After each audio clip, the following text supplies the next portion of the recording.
Almost 1 century after chemical weapons were banned by the civilized world after their horrific use in World War I, we are sadly witnessing another suspected chemical attack in Syria.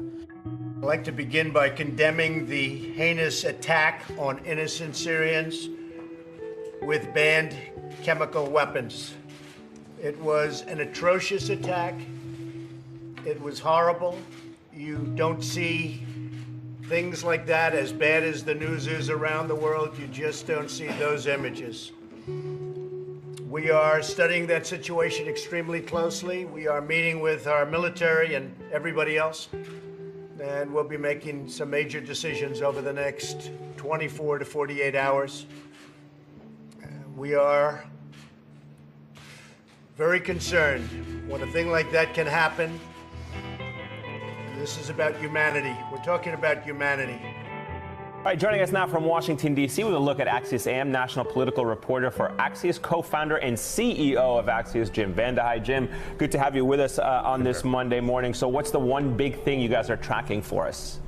It's one of those mornings where you probably have 3 or 4 big things, but the big thing is what you're talking about on Morning Joe after. What are the options for the president in responding to this chemical attack in Syria? He is under tremendous pressure now from Republicans in Congress. John McCain, John Cornyn from Texas just tweeted out that there should be a response to what happened there. The Israelis are putting pressure on him. His own Pentagon is going to put pressure on the president to respond. So the big question is, does he respond aggressively and do a wide-scale attack on Syria, or something more precise like he did last time when we had a similar incident? And the other question is, does he do it alone, or does he wait? Does he try to work with the French? Does he try to work with Great Britain to try to get a coalition to have a response to Syria? Israel was behind a missile attack on Syria's largest military base. That's according to Russia's defense ministry. Earlier on Monday, a number of rockets hit the airfield with at least a dozen deaths reported. And for more updates, I'm joined live by RT's Ilya Petrenko, who's been across the story the whole day. Ilya, what more do we know so far? Details have been coming in all day.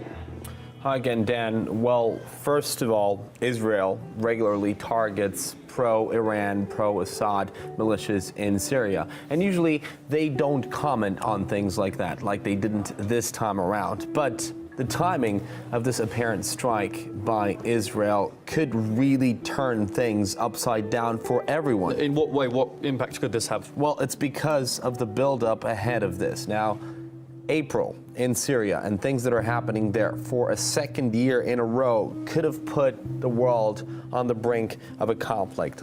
Just into CNN, we just got sound from Defense Secretary James Mattis speaking about the crisis in Syria. Let's listen. Is the U.S. capable of striking Assad's chemical weapons facilities? Now, the first thing we have to look at is why are chemical weapons still being used at all when Russia was the framework guarantor of removing all the chemical weapons. And so working with our allies and partners from NATO to Qatar and elsewhere, we are going to address this issue. Can you rule out taking actions, launching airstrikes against Assad, Mr. Secretary? I don't rule out anything right now. Thank you very much, ladies and gentlemen. Has been an alarming spike in government hostility toward religion over the past 8 years. Fox News radio correspondent Todd Starnes, the author of The Deplorables Guide to Making America Great Again, is here with us today.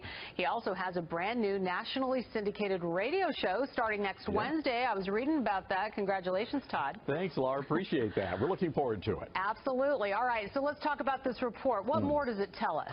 Well, since 2014, there's been a 76% increase in the number of hostility cases involving religious liberty.